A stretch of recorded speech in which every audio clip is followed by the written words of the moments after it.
He was a sheriff's deputy trained to protect and serve. She was 25, full of life. On a September night in Ocala, Florida, Polina Wright was shot in the forehead. Her boyfriend insisted it was an accident. But from the very first moment, his words carried the weight of guilt. "I know this looks really bad," and it did. That line became the foreshadowing of everything to come. In September 2024, a seasoned deputy, 32-year-old Leslie Boileau with Marion County Sheriff's Office in Florida, sat in the interrogation room alone. The following is direct quotes from him. "It had been such a good night. This couldn't be real. She couldn't be gone.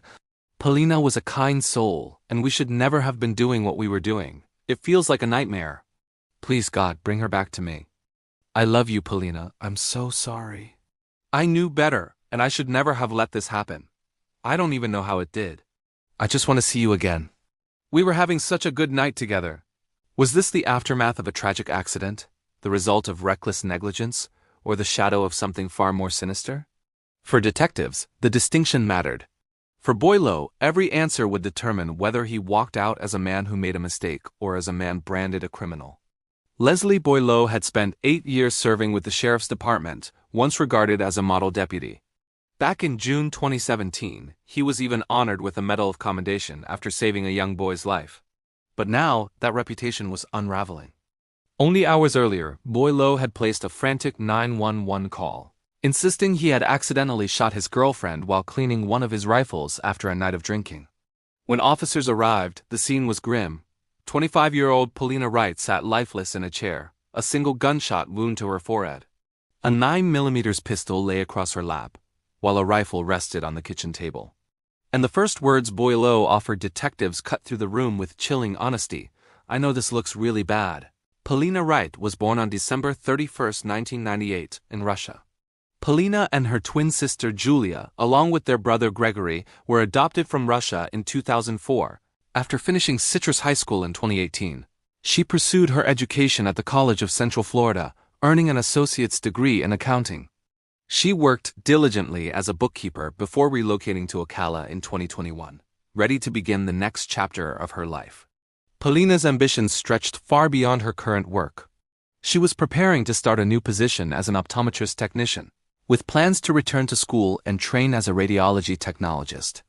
Her future was bright, filled with promise and possibility. But on this night, all of those dreams were cut short in a sudden, violent end. Leslie Boileau sat inside the interrogation room, his voice shaking as he tried to piece together what had happened. "It was just a reaction. I dropped the gun the moment it fired. I don't even remember if the magazine was in or not. I was in shock." He explained that he had called 911 from his personal phone, clinging to the fragile hope that this was something he could somehow undo. His thoughts drifted to ordinary concerns, asking detectives if someone could look after their cat, as if life might still return to normal. But then came the line that revealed his state of mind. "I can't stay there." To Boileau, the house was simply a place he could no longer bear to be. To detectives, the statement carried a different weight.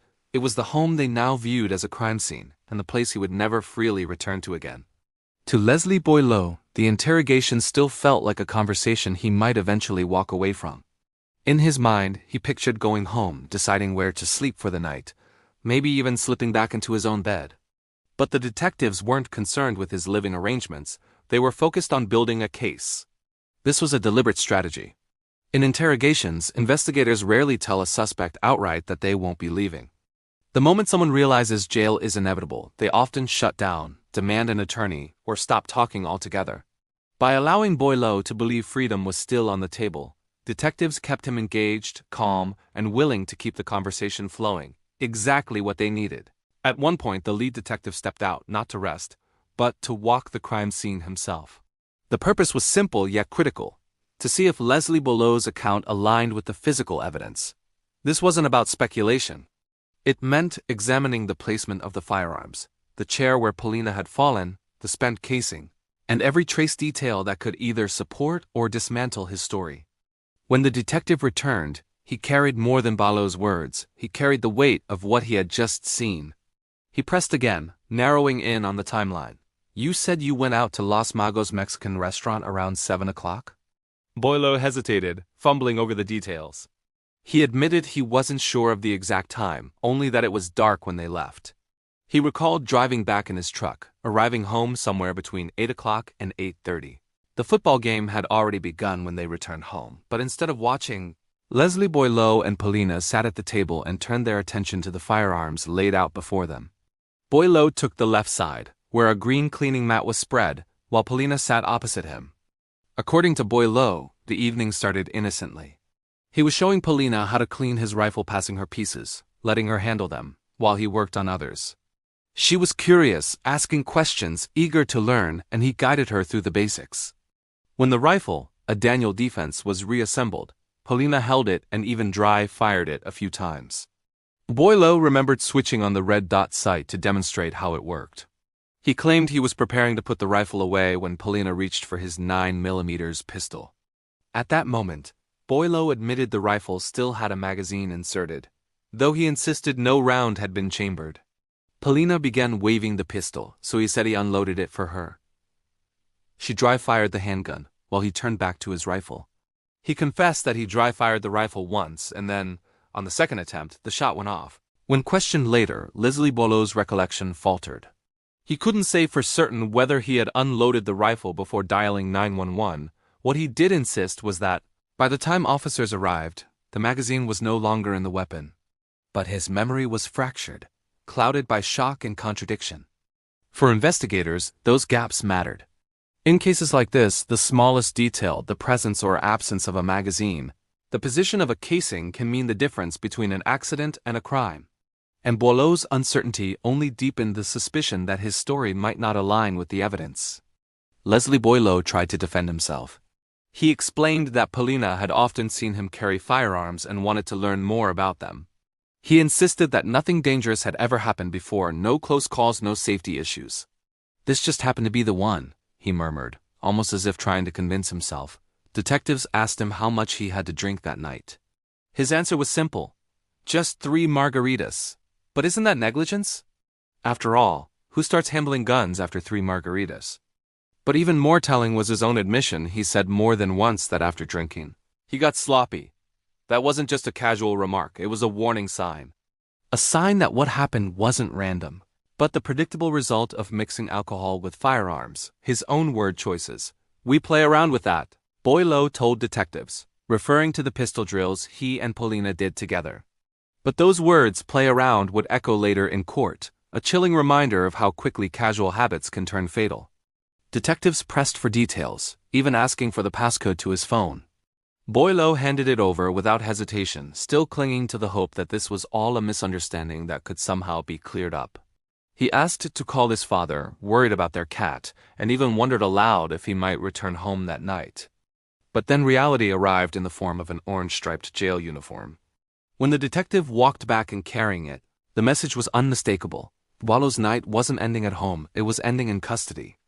The detective made it plain: "You're going to be arrested for manslaughter." From that point, the process moved swiftly. Photographs were taken, his clothing collected, and arrangements made to secure his home.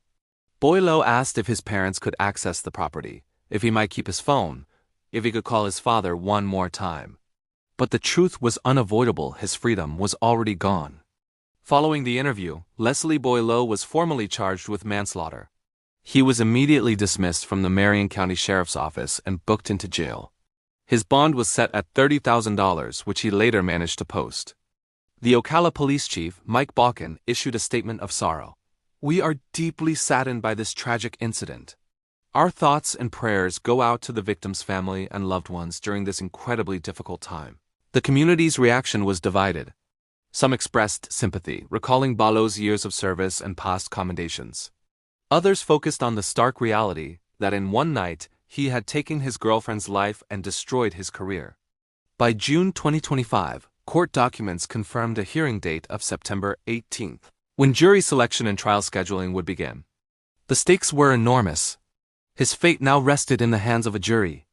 In October 2025, a 6-person jury found Leslie Boileau Jr. guilty of manslaughter with a firearm in the death of his girlfriend, 25-year-old Polina Wright.